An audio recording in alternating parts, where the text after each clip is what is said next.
It's funny how the biggest storms in your life often start with the calmest, sunniest of days. For me, that sunny day lasted for about 3 months. It was a season of green smoothies, the scent of new yoga mats, and a kind of bright, manufactured optimism that I mistook for genuine happiness. Our happiness. It all started with a photograph. We were at my parents' place for their anniversary, digging through old albums, and we found a picture of Jessica from college. She was on the beach with her friends, laughing, full of life, and, as she pointed out with a sigh, about 20 pounds lighter. I told her she was beautiful, that she was more beautiful to me now than she had ever been, and I meant it. But I could see in her eyes that she didn't believe it. The comment lingered in the air between us on the drive home. A quiet, unspoken passenger in the car. A week later, she announced it. "I'm going to get back in shape, Mark. For real this time." It wasn't the first time she'd said it. Over the years, we'd had flings with different diets. A brief but expensive affair with a Peloton that now served as a high-end clothes rack, and a collection of dusty dumbbells in the garage. But this time felt different. There was a resolve in her voice I hadn't heard before. I was, of course, completely supportive. I thought it was a fantastic idea. "That's great, honey," I said, kissing her forehead. "Whatever you need, I'm with you." We were a team, after all, or so I thought. Her initial research was meticulous. She spent hours scrolling through gym websites, reading reviews, and comparing prices. She decided a generic gym membership wasn't enough. She needed accountability, a real professional who could guide her. She needed a personal trainer. I agreed. It made sense. If you're going to do something, do it right. She showed me a few profiles from the website of a high-end fitness club downtown, one of those places with gleaming chrome equipment and cucumber-infused water in the lobby. The trainers were all smiles and sculpted muscles, their bios filled with acronyms and certifications that meant nothing to me. She pointed to one in particular. "What about this guy, Leo?" His picture was professional. He was leaning against a stack of weights, a relaxed, confident smile on his face. He had that sun-kissed California look, tan skin, and teeth so white they looked like a special effect. His bio said he specialized in total body transformation and holistic lifestyle coaching. It sounded like a bunch of marketing buzzwords to me, but the testimonials were glowing. Women mostly praising his motivational skills, his attention to detail, his ability to make them feel comfortable and empowered. "He seems popular," I said, my endorsement sealing the deal. The first consultation was set. I offered to go with her, but she insisted she needed to do it herself, to take ownership of the decision. I understood. When she came home that evening, she was practically buzzing with energy. "Oh my God, Mark, he's amazing," she gushed, kicking off her shoes. "He's so positive and he really listened to me. He didn't make me feel bad about myself at all. He just said we have a great foundation to build on."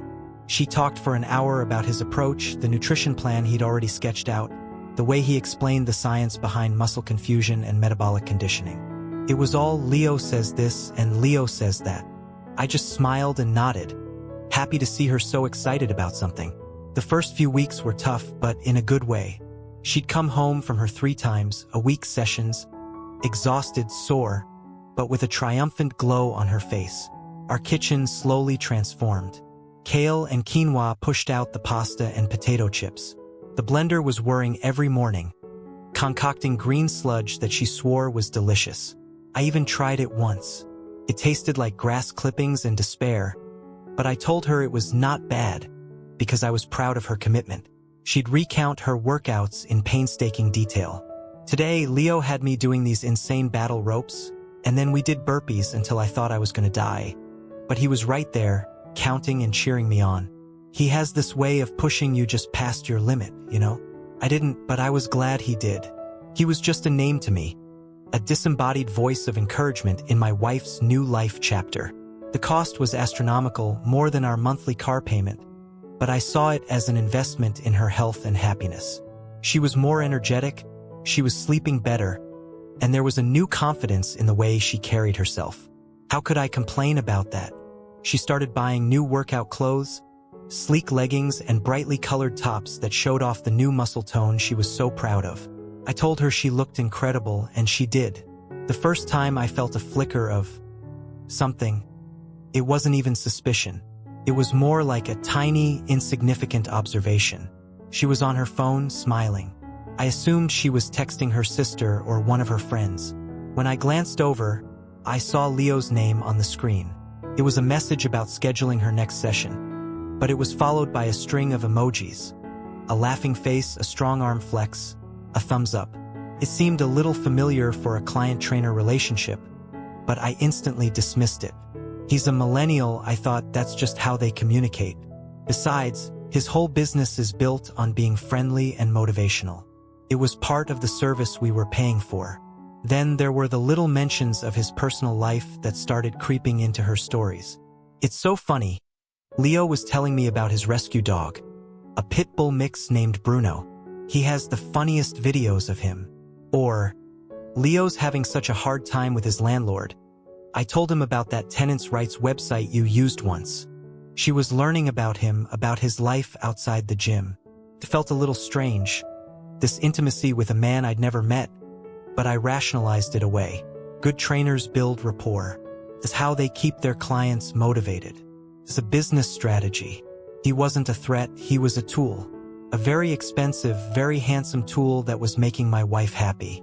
I was the good, supportive husband, and I was completely, blissfully, stupidly blind to the fact that while he was teaching her how to do the perfect squat, he was also teaching her how to lie, how to hide, and how to build a whole separate life where I had no place.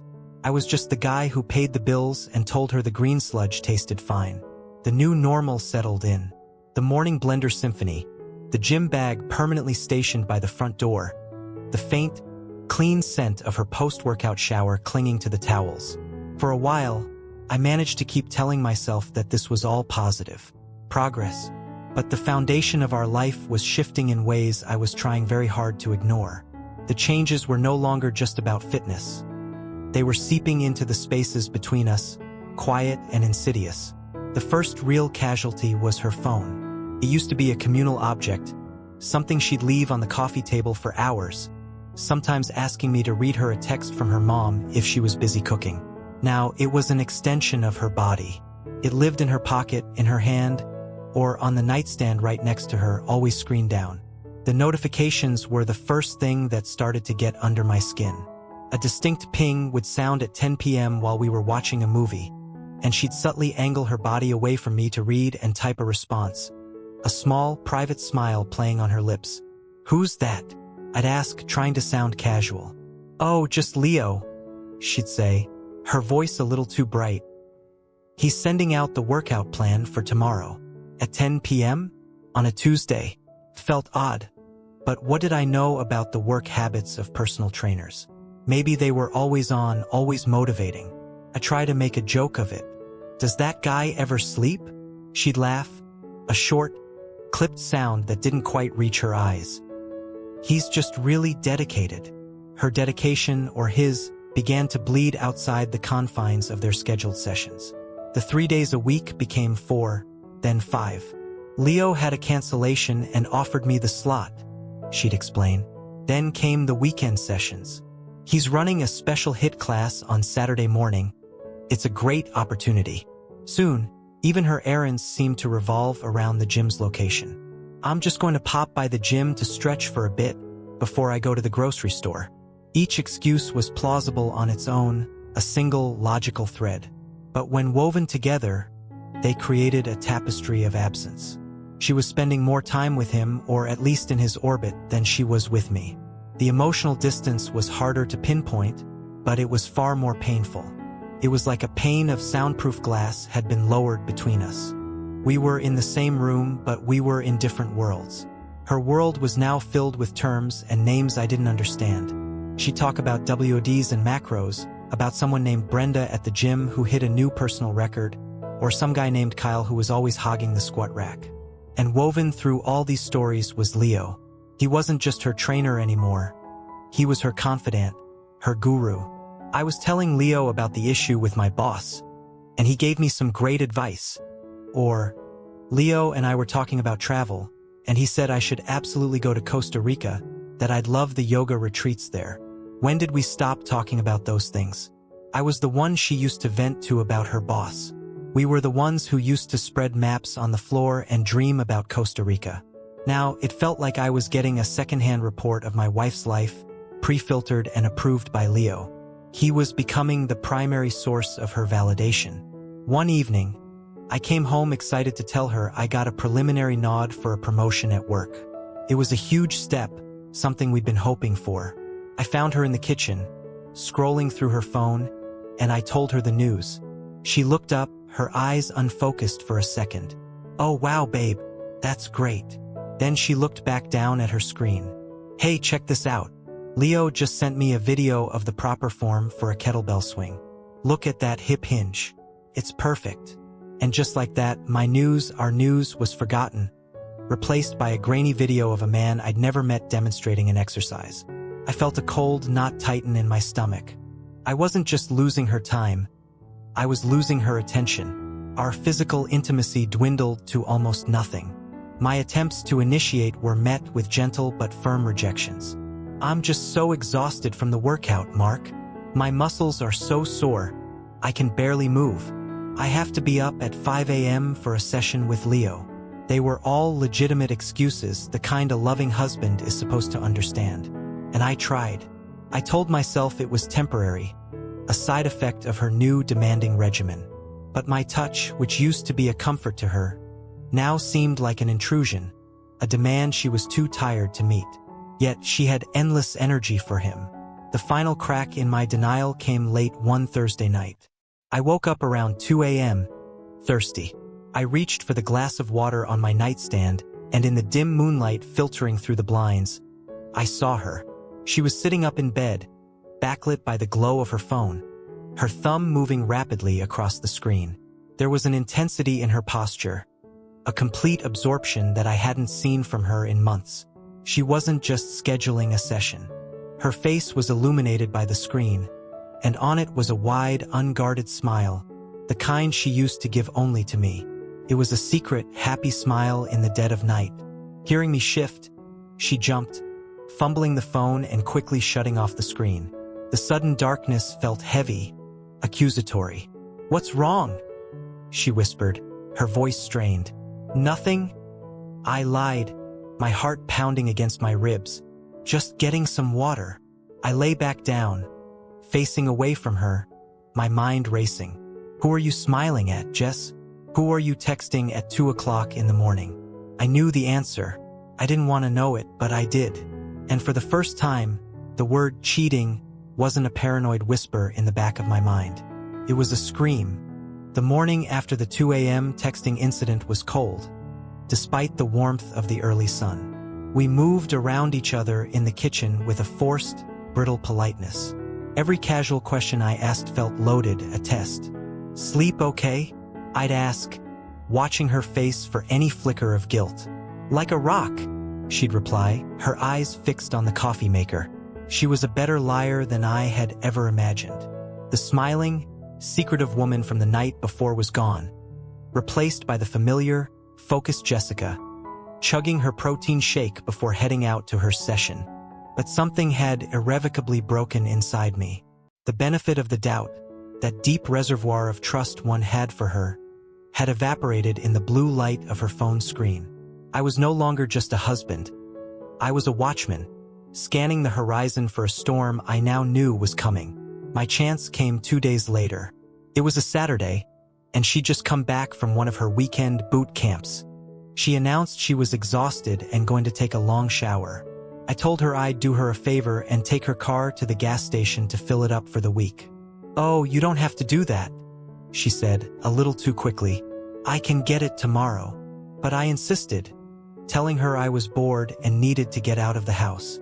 I grabbed her keys before she could protest further. I wasn't looking for anything, not consciously. Or maybe I was. Maybe some primal, self-preservation instinct was guiding my hand, telling me to look closer. While the pump was running, I decided to tidy up the passenger side, which was littered with water bottles and crumpled napkins. I started with the side pocket of the door, pulling out a handful of old receipts from coffee runs and the pharmacy. And then I saw it. It was different from the others, printed on thick, expensive-feeling paper, folded into a neat, small square.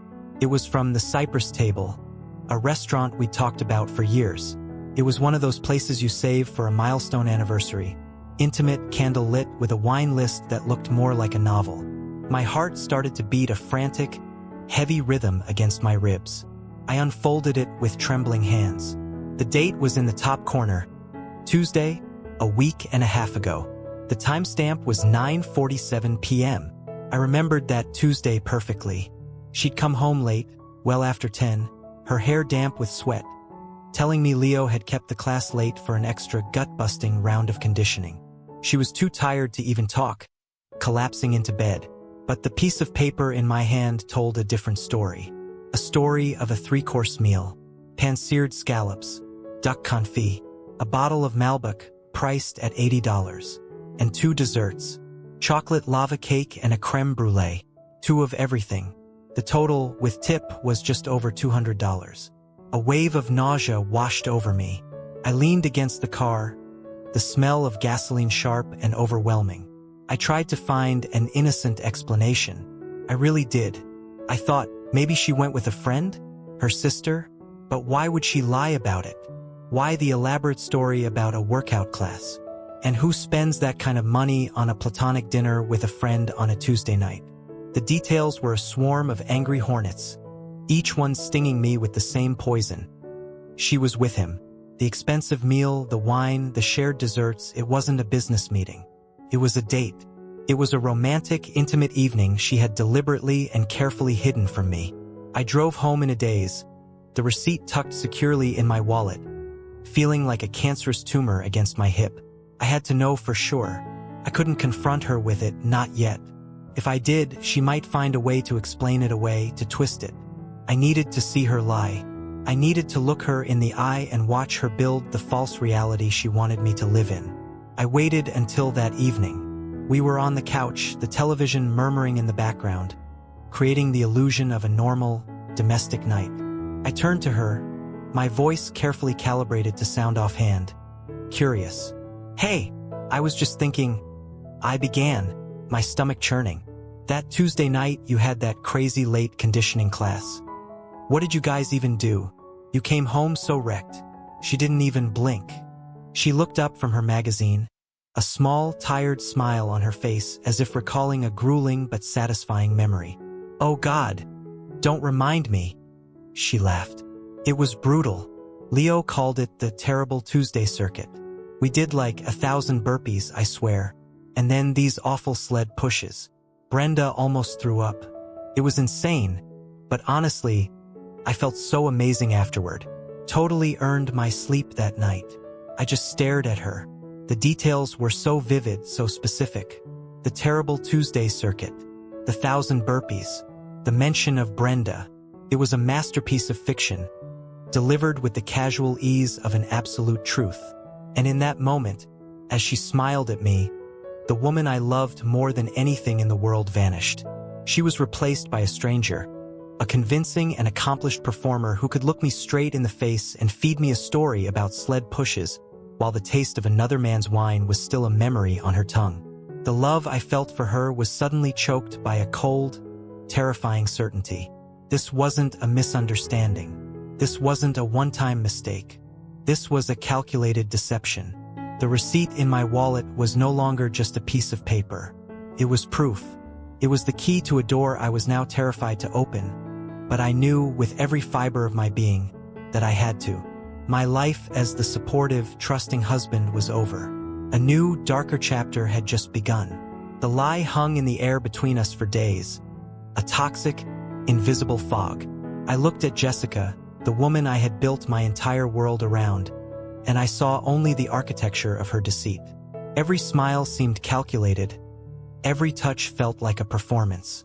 Our home, once a sanctuary, now felt like a stage, and I was the unwitting audience to a play I was only just beginning to understand. The shock and the heartbreak from her terrible Tuesday fabrication didn't fade.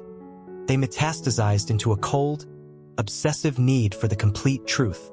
I was done being a passive victim. If she was going to live a secret life, I was going to become its secret historian.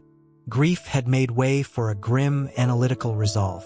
My new life as a detective began in the dead of night, hunched over my laptop at the kitchen table, the only light coming from the screen that was about to illuminate the full scope of her betrayal.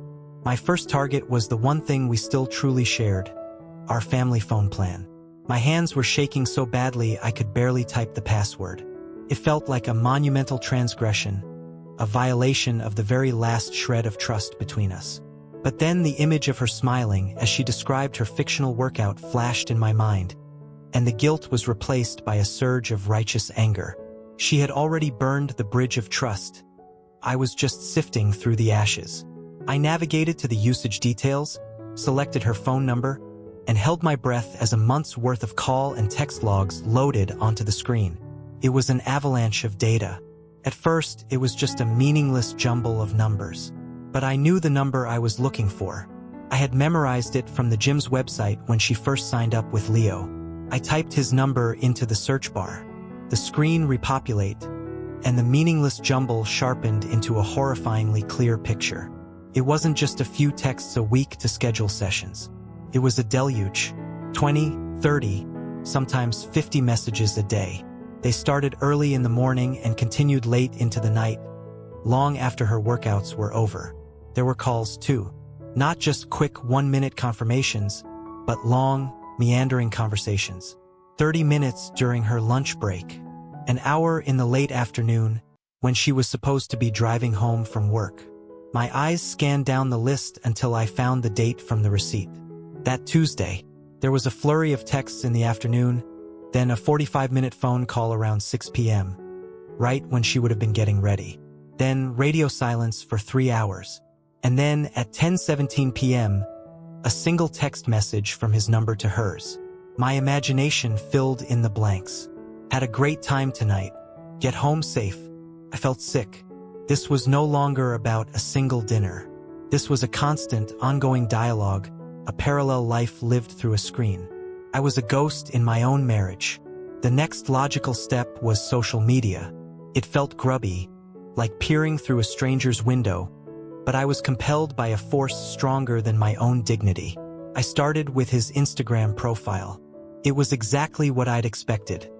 A carefully curated monument to his own ego.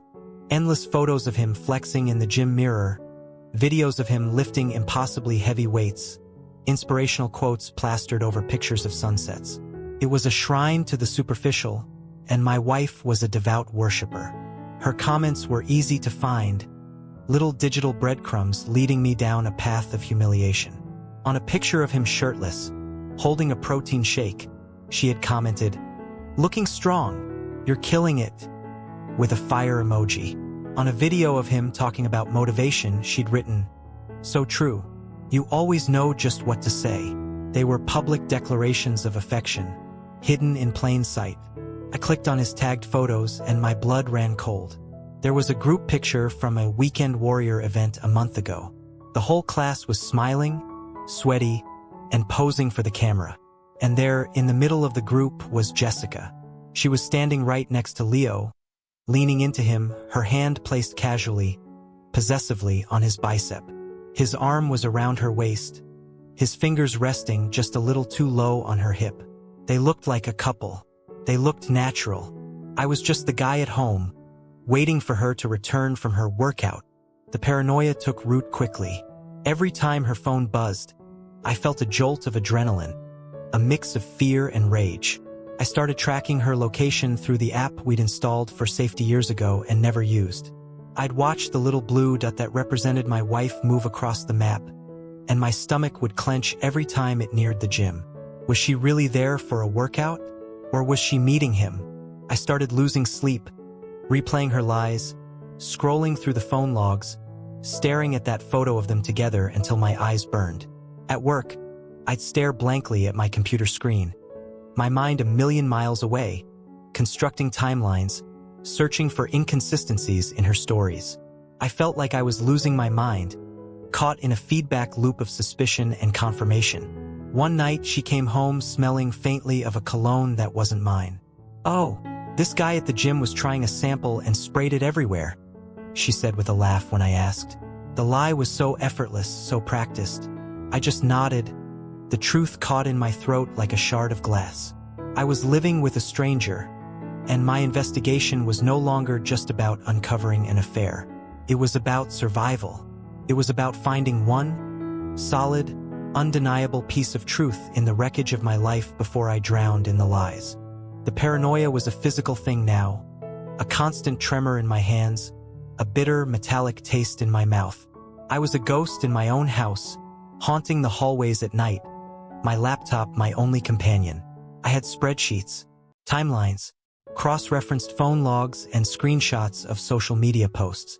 My evidence was a fortress, but I was its prisoner. I was so deep inside the rabbit hole of my investigation that I couldn't tell if I was seeing things clearly or just connecting dots that weren't there. The isolation was crushing me. I felt like I was going insane, and the only other person who knew the truth was the one causing the pain. I needed an anchor. I needed someone to tell me I wasn't crazy. I needed my best friend. Dave and I have been friends since college.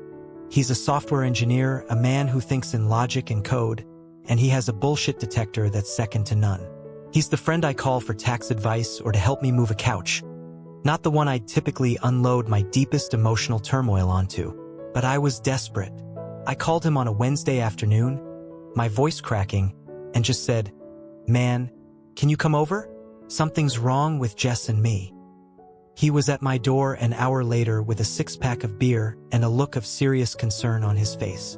We sat at the kitchen table, the same table where I'd spent countless nights poring over my grim research. I started from the beginning. I told him about the new fitness obsession, the subtle changes, the late-night texting. Then I pulled out my evidence. I laid it all out for him like a prosecutor presenting his case. I started with the receipt from the Cypress table. I placed it on the table between us. Then I recounted her lie word for word about the terrible Tuesday workout. I saw his jaw tighten. I opened my laptop and showed him the phone logs, the sheer volume of calls and texts. Finally, I showed him the picture from Instagram, the one with her hand on Leo's bicep and his arm around her waist. When I finished, I sat back, my body trembling with the effort of holding it all together. I felt exposed, pathetic. I waited for him to offer some other explanation, to tell me it was all a big misunderstanding. Instead, he just shook his head slowly, a look of cold fury in his eyes. "Mark," he said, his voice low and steady, "you're not crazy. You're being played. This is the most classic, blatant crap I've ever seen. Personal trainer? Seriously? It's a cliche for a reason." Hearing him say it, hearing the validation from an objective, rational source was like a dam breaking. The tension I'd been holding in my chest for weeks gave way, and I finally broke down, burying my face in my hands. He didn't offer empty platitudes. He just sat there, a silent, solid presence, until the worst of it had passed. When I looked up, his expression had shifted from sympathy to strategy. "Okay," he said, leaning forward. "So this is happening.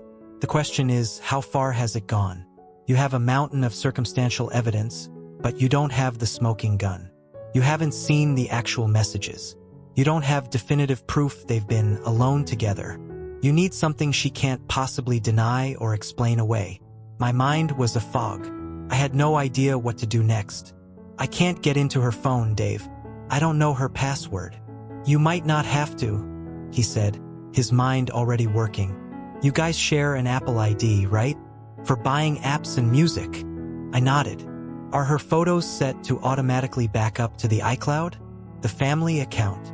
I felt a sudden, cold jolt. I had no idea.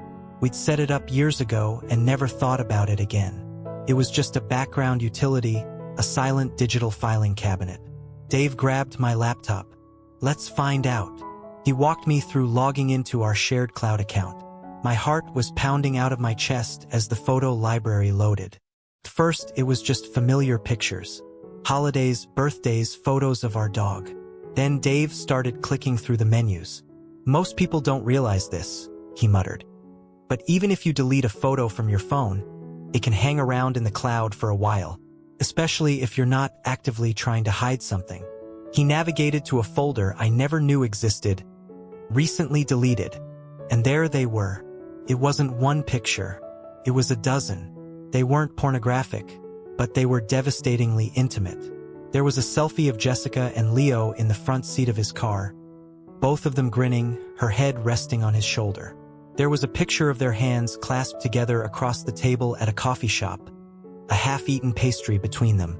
There was one of him in the gym pretending to flex for her, a goofy, love-struck look on his face that was clearly meant only for the person holding the camera. And then the final one, a picture of Leo, his back to the camera, standing in what looked like our kitchen, making coffee.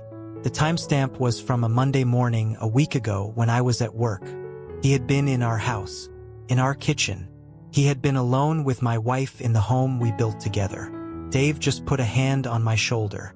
He didn't need to say anything. The digital ghosts in that folder told the whole story. This wasn't a crush. This wasn't an emotional affair conducted over text messages. This was real.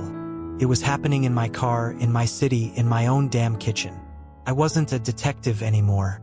I was a man looking at the irrefutable, soul-crushing proof of my wife's new life. And I knew, with a certainty that chilled me to the bone, that a conversation was no longer enough. I was going to have to blow it all up.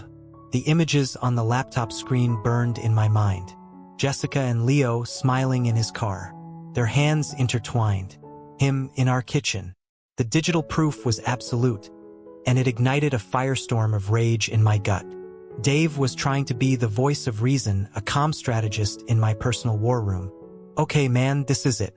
This is what you show a lawyer," he said, his tone serious. "Don't do anything rash. You need to be smart about this. Plan your next move." But his words were just distant noise. The part of my brain that processed logic and reason had shut down, hijacked by a primal need for confrontation. Smart? Planned? No. I wanted to see her face. I wanted to throw her lies back at her and watch them crumble.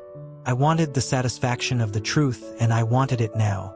"She'll be home in an hour," I said, my voice dangerously calm. "I'm ending this tonight."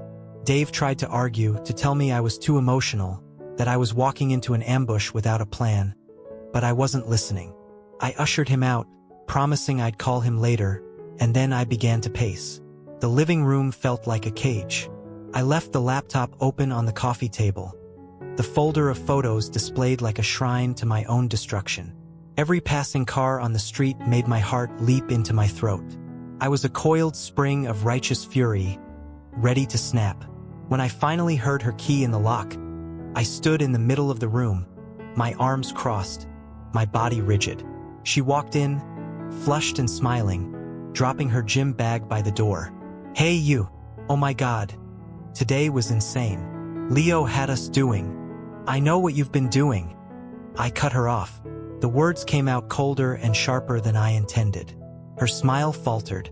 She looked at me, her head tilted, a perfect mask of confusion. "What are you talking about? You look pale. Are you okay?" "Don't," I said, my voice shaking with a rage I could no longer contain. "Just stop lying, Jessica. I know everything. About you and about Leo." For a split second, I saw a flicker of genuine panic in her eyes. It was there. I saw it. But then, as quickly as it appeared, it was gone, replaced by a look of profound, theatrical hurt. "No what?" she asked, her voice a wounded whisper. She took a step towards me, and I flinched back. "Mark, you're scaring me. What is this about?" "This." I gestured wildly at the laptop on the table. "This is what it's about. You in his car, holding his hand. Him in our kitchen, Mark. In our goddamn kitchen while I was at work. How dare you?" She walked over to the laptop and looked at the photos. She didn't gasp. She didn't cry. She just looked at them. Then back at me, her expression shifting from hurt to a kind of weary disappointment. "Oh, Mark," she sighed, as if speaking to a child having a tantrum. "Is that what this is about? You went through my private photos? They were on the shared cloud." I shot back, feeling the first pang of defensiveness. "It doesn't matter," she said, her voice starting to rise. "You were snooping. Because you're so insecure that you can't stand to see me happy and confident for the first time in years. Is that it?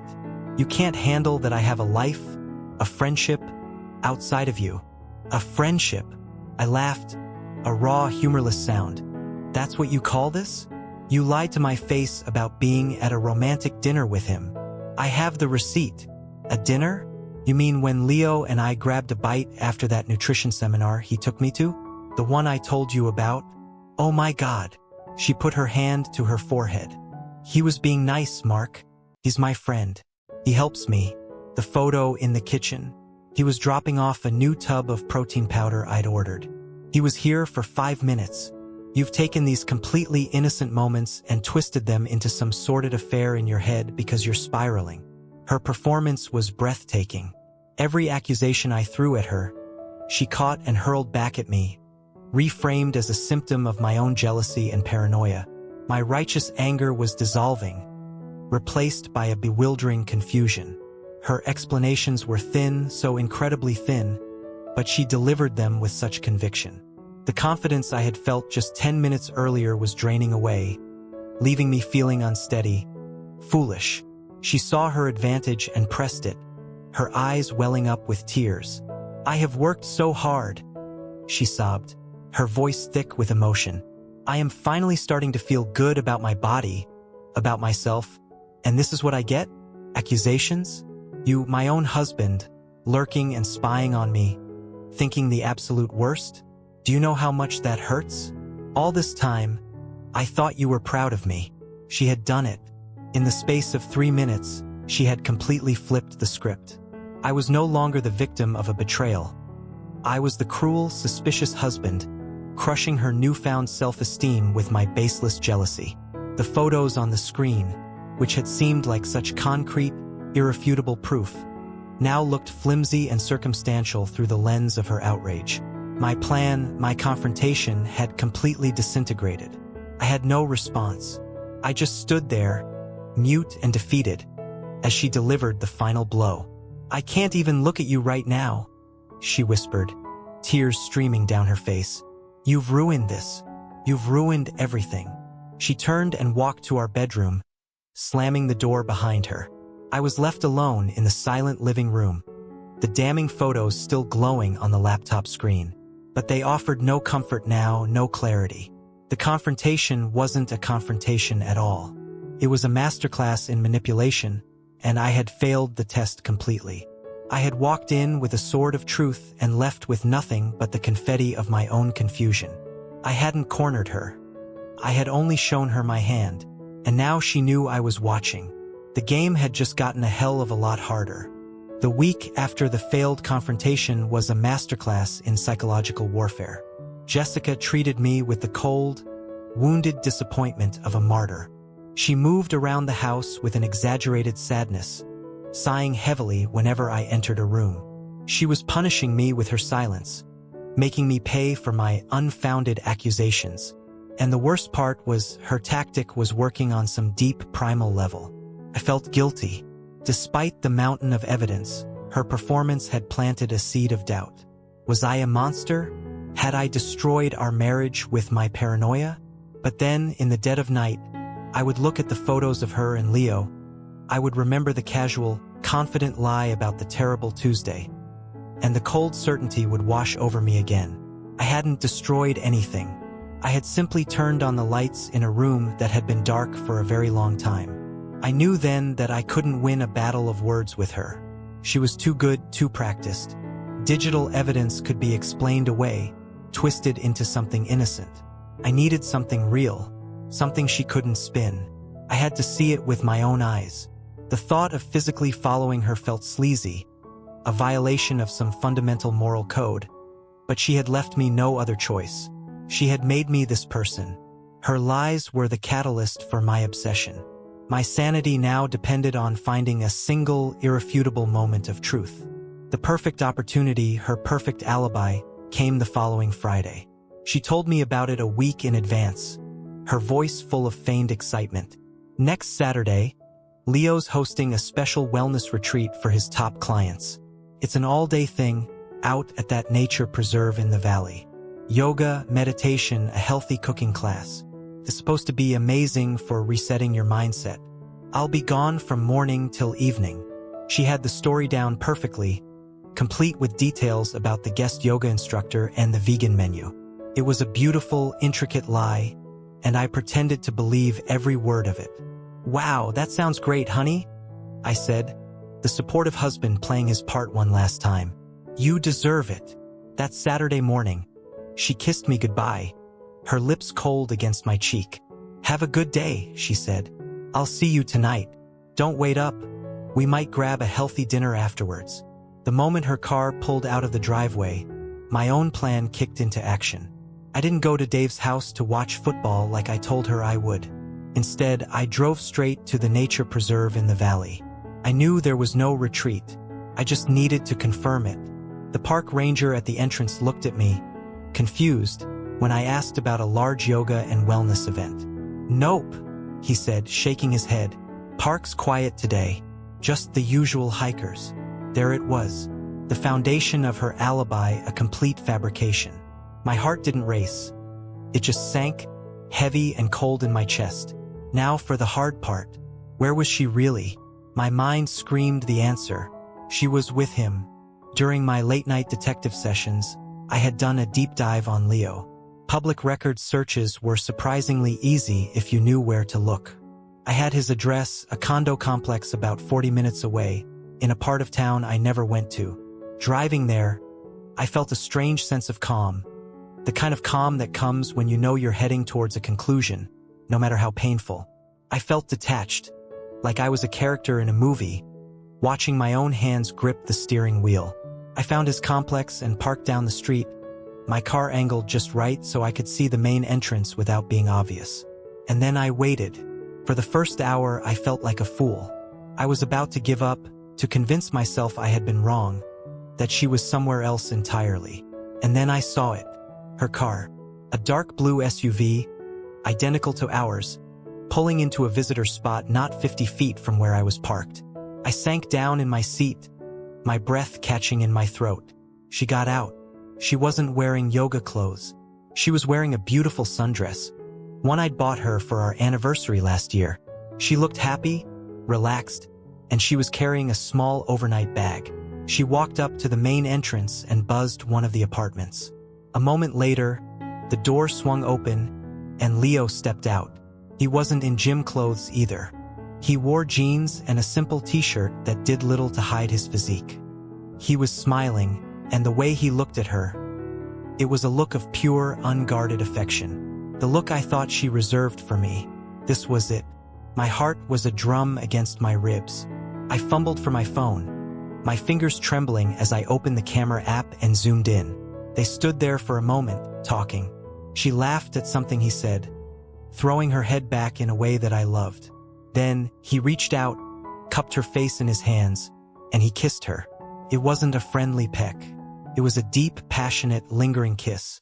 The kind of kiss that leaves no room for doubt. He pulled back, whispered something in her ear, and then, wrapping his arm around her waist, he led her inside. I just sat there, the phone still in my hand, the video I'd just taken playing on a silent, devastating loop. There was no rage. There was no confusion. The gaslighting, the lies, the manipulation. It all dissolved in the face of that one, simple, undeniable image. The fire of my anger had burned out, leaving behind only the cold, gray ash of heartbreak. This wasn't just a fling. This wasn't a mistake. I was watching a woman who was in love. It just wasn't with me. The final, terrible truth hadn't been screamed. It had been revealed in a quiet, intimate kiss on a sunny Saturday afternoon, and it broke me in a way I never thought possible. I don't remember the drive home. It's a 40-minute trip that exists as a complete blank in my memory, a lost passage of time between the man I was, sitting in a car watching his wife kiss another man, and the ghost that walked through our front door. The house was silent, holding its breath. I walked through the rooms, and it was like seeing them for the first time. Every object was a monument to a lie. There was a photo of us on the mantelpiece, taken on a trip to the coast 2 years ago. We looked so happy, so in sync. Was she thinking of him then? Had he even been in her life at that point? The question was a new form of torture, casting a retroactive shadow over every memory I held dear. Her half-finished book was on the nightstand. Her favorite mug was in the sink. The air still held the faint scent of her perfume. I was standing in the museum of a life that was no longer mine. The anger I expected to feel never came. The rage that had fueled my investigation, the fury from the failed confrontation, it was all gone. In its place was a vast, hollow emptiness. A profound and desolate sadness that was so heavy it felt like I could barely draw a breath. It was the quiet grief of absolute finality. I wasn't just mourning the end of my marriage. I was mourning the woman I thought I had married, the life I thought we were building, the future that had been erased in a single, silent kiss. I sat on the edge of our bed, the bed we shared, and I finally let myself cry. Not the hot, angry tears of betrayal, but the slow, cold tears of loss. I don't know how long I sat there, but eventually, the grief receded, like a tide going out, leaving behind a hard, desolate shoreline of reality. The tears stopped. The emptiness was replaced by a strange, chilling clarity. It was over. That wasn't a question or a fear anymore. It was a simple, declarative statement. The marriage is over. Accepting that fact was like setting down a 1,000-pound weight I didn't even realize I had been carrying. The need to investigate, the hope for another explanation, the desire to fix what was broken, it all vanished. All that was left was the grim, necessary work of demolition. I picked up my phone. My thumb hovered over Dave's name. My first instinct was to unload, to tell him every devastating detail. But when he answered, the words came out flat and devoid of emotion. "I saw them, Dave," I said, my voice a monotone. I followed her. She wasn't at a retreat. She was at his condo. I saw them. He kissed her. I have it on video. There was a long pause on the other end of the line. "Mark, I'm so sorry," he finally said. "Don't be," I replied. And the strange thing was, I meant it. I'm not. I'm just done. I know what I have to do now. We talked for a few more minutes, his voice full of concern, mine sounding like a stranger's. I hung up and felt a new sense of purpose crystallizing within me. I had one more conversation to get through, and this time it wouldn't be a fight. It would be an ending. I learned from my last mistake. An emotional ambush was her territory. She thrived in the chaos of accusations and tears. This time had to be different. It had to be calm, controlled, and absolute. I began to prepare. The kitchen table, I decided. Not the living room couch where we cuddled or the bedroom where we slept. The kitchen table was a place for business, for laying things out in the open. I made a pot of coffee, the familiar, mundane act of strange comfort. I sat down at the table and thought through the sequence of events. She would come home, full of stories about her wonderful, enlightening day at the wellness retreat. I would let her talk. I would let her spin the entire, elaborate web of her lies, giving her all the rope she needed. I wouldn't interrupt. I would just listen and I would watch her face. And when she was done, I would ask her one simple question. "Was that the truth, Jessica?" She would be confused. She would sense the trap. She'd get defensive, maybe try to turn it back on me again. But I wouldn't take the bait. I wouldn't raise my voice. I would just wait. And then, and only then, would I take out my phone. I would place it on the table between us. I wouldn't say a word. I would just press play. The video would be my only statement. It was the only thing I had left that was real. My goal wasn't to hear an apology. It wasn't to understand why. It was simply to make the truth undeniable, to force a confession not through anger, but through the quiet, irrefutable evidence of her own actions. After that, the conversation would be about logistics, about separating, about the end.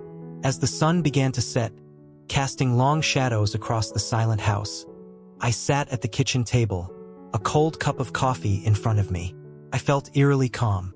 The emotional storm had passed. I was no longer the jealous husband, the amateur detective, or the heartbroken victim.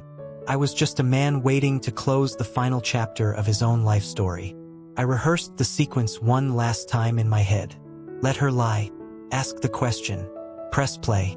Every nerve in my body was on alert, waiting for the sound I now dreaded more than anything in the world. The sound of her key turning in the lock. The sound of her key in the lock was like a starter pistol firing in the dead quiet of the house. My heart didn't leap. It settled, a cold, heavy stone in my chest. I stayed seated at the kitchen table, my hands resting calmly on its surface, and I waited. She walked in, dropping her keys and the overnight bag into a chair. She was glowing. It was the radiant, happy glow of a woman who had just spent a day with the man she loved. The sight of it, the sheer audacity of her bringing that energy into our home, was a fresh stab of pain, but my face remained a blank mask. "Hey," she said, her voice bright and airy. "You're home. How was your day with Dave?" "It was quiet," I replied, my voice even. "How was the retreat?" It was her cue. She launched into the performance and it was flawless. She painted a vivid picture of her day, full of serene details about sunrise yoga, the calming effect of the guided meditation, and a hilarious story about an older woman who kept falling asleep during the sound bath. She described the vegan lunch in painstaking detail, the quinoa salad with mango and avocado, the fresh-pressed green juice. It was a masterpiece of fiction, rich with sensory information, designed to be utterly convincing. I listened without interruption, my eyes never leaving her face. I watched her smile, her hands gesturing excitedly as she recounted the highlights of a day that never happened. As she talked, she seemed to become slightly unnerved by my stillness, my silence. Her story started to falter towards the end, the details becoming more sparse as my unblinking stare began to erode her confidence. She finally trailed off, her smile looking a little strained. "So yeah, it was a really great day. Exactly what I needed." I let the silence hang in the air for a long moment, stretching it until it was taut and humming with tension. Then, I asked the question I had rehearsed in my mind 100 times. "Was that the truth, Jessica?" Her face changed instantly. The cheerful glow vanished, replaced by a guarded, defensive look. The mask was back. "What do you mean?" "Of course, it was the truth. Why are you being like this? I'm not going to let you ruin a good day for me, Mark. Not again." I didn't respond to the bait. I didn't raise my voice. I simply took my phone from my pocket, placed it gently on the center of the table, and pressed play. The tiny screen flickered to life. The video was clear, the audio picking up the faint sound of birdsong in the background. It showed the entrance to Leo's condo. It showed her, in her sundress, smiling. And it showed him cupping her face in his hands. It showed their kiss. A long, slow, intimate kiss that told a story of 1,000 other kisses just like it. I watched her face as she watched the screen. It was like watching a building collapse in slow motion. The color drained from her cheeks, leaving her skin a pasty, sickly white. Her mouth fell open slightly. Her eyes, wide with horror, darted from the phone to my face and back again. The defensive posture, the practiced indignation, all of it crumbled into dust, leaving behind only the raw, ugly truth. When the video ended, the screen went dark, but the image of their embrace remained, hanging between us in the silent room. She started to stammer, a string of incoherent noises.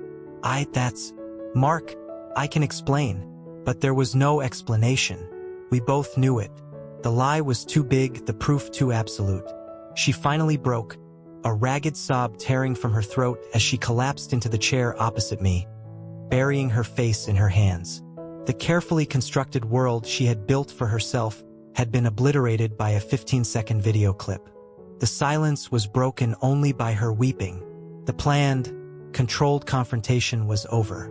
Now came the part one hadn't prepared for, the autopsy. I finally spoke, and the only question that mattered came out in a hoarse whisper. "Why?" Her confession came out in a torrent, a messy, painful flood of words, apologies and accusations. "I didn't mean for it to happen," she cried, looking up at me, her face streaked with tears and mascara. "It just started as a friendship. He listened to me, Mark. He saw me. We would talk after sessions, and it felt good to be seen again. When did it start? I asked, my voice flat, needing the facts, the timeline of my own destruction. A few months ago, she admitted, her voice barely audible. The dinner, that was our first real date. I'm so sorry, Mark. I was going to tell you. The words were hollow, meaningless. Every lie she had ever told me started to unravel. The late-night texts, the extra sessions, him in our kitchen, it was all part of it. The affair wasn't just a physical thing. It was a deep, emotional connection that had been growing right under my nose. Do you love him? The question hurt to ask, but I had to know. She hesitated, the silence stretching for an eternity. She couldn't look at me. She just stared at her hands on the table and nodded. A tiny, almost imperceptible movement that sealed the coffin on our marriage. I think so, she whispered. That was it. That was the final blow. The anger, the sadness, the numbness. It all coalesced into a single point of cold, hard certainty. I stood up from the table. The conversation was over. There was nothing left to say. Her confession wasn't a plea for forgiveness. It was a statement of fact. She had chosen. Get your things, I said, my voice devoid of any emotion. Whatever you need for tonight. You can come back for the rest when I'm not here. But you're not sleeping in this house tonight. She looked up at me, her eyes wide with shock, as if she thought her confession might somehow fix this. Mark, please. It's over, Jessica, I said, the words feeling both strange and final on my tongue. There's nothing left to say. The explosion had happened. The truth was out. And as I walked out of the kitchen, leaving her crying amidst the ruins, I felt nothing but the profound, deafening silence of the end. The silence that followed her departure was a physical presence. It was heavier than any sound I had ever heard. I stood in the hallway and listened to the sounds of her hasty retreat. The scrape of a drawer, the soft thud of clothes being thrown into a bag, the final, sharp click of the front door closing behind her. There was no dramatic parting shot, no final plea. It was just an ending, as quiet and unceremonious as a light being switched off. The house, our home, suddenly felt cavernous, an echo chamber for a life that had just ended. For the first time in 10 years, I was completely and utterly alone in it. I didn't sleep that night. I wandered through the rooms like a tourist in my own life. I saw the indentation on her side of the bed and felt a pang of loss so sharp it almost brought me to my knees. In the bathroom, her toothbrush was still in its holder next to mine. I picked it up, along with her face creams and bottles of perfume, and swept them all into a cardboard box. It was a small, brutal act of erasure. In the kitchen, my eyes landed on the high-end blender she'd insisted on buying. I unplugged it, coiled the cord, and shoved it into the darkest corner of the pantry. I didn't do it out of anger. I did it out of a desperate need to reclaim the space, to remove the artifacts of the life and the woman who had deceived me here. The next morning, the sun rose on a world that felt gray and muted. The emotional cataclysm of the night before gave way to the cold, harsh reality of the fallout. This wasn't just a breakup. It was a divorce, a tangled mess of legal and logistical threads that needed to be unraveled. I spent the morning on the phone, my voice sounding hollow and distant to my own ears. I left a message for a divorce attorney a friend had recommended. I called our bank to ask about separating our joint accounts. Each call was a small death, a formal severing of a tie that I once thought was permanent. The most difficult call was to her parents, who had always treated me like a son. I kept it brief, telling them only that Jessica and I had separated and that she would explain the rest. I couldn't bring myself to tell them the truth of what their daughter had done. By the afternoon, I was drowning in a sea of life, administration, and grief. I had to get out. I walked out the front door and just started walking, with no destination in mind. The air was cool, and the simple act of putting one foot in front of the other felt like the only thing I was capable of doing. I walked for miles, past parks filled with laughing families, past couples holding hands.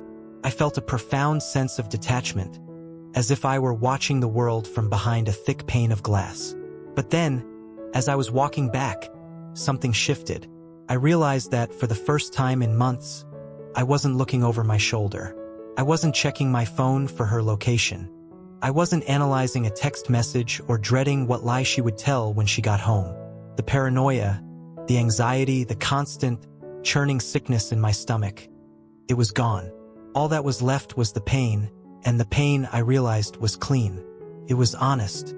It was mine. I knew the road ahead would be long. There would be sterile lawyers' offices, awkward conversations with friends, and nights where the loneliness would feel like a physical weight. But walking back to my quiet, empty house, a strange and unfamiliar feeling began to surface from beneath the wreckage of my heartbreak. It was a sliver of strength, a quiet resolve. My old life had been a lie, and it had been destroyed. But the future, as terrifying and uncertain as it was real. And it belonged only to me. That profound, empty silence that greeted me when she first left has slowly, over time, begun to change. It's a journey that doesn't really have a final destination, but rather, a continuous process of learning to live with the echoes of what was, while listening for the new sounds of what is yet to come. The truth, when it finally arrives, can be a brutal and unforgiving thing, but it is also a foundation upon which you can, brick by painful brick, begin to build again. My story is just one of many, a quiet testament to the resilience of the human heart and its incredible capacity to heal, even after being shattered. And if you have ever found yourself navigating through the confusing and often painful chapters of your own life story, perhaps you know how important it is to feel that you are not walking that path alone. These narratives, the ones we share in the quiet moments of reflection, are the threads that connect us in our shared human experience. If this journey has resonated with you in any way, I hope you'll consider becoming a part of this community by liking this story and subscribing to the channel, so we can continue to explore these intricate and profoundly personal stories together, finding strength and understanding in the knowledge that we are never truly on our own.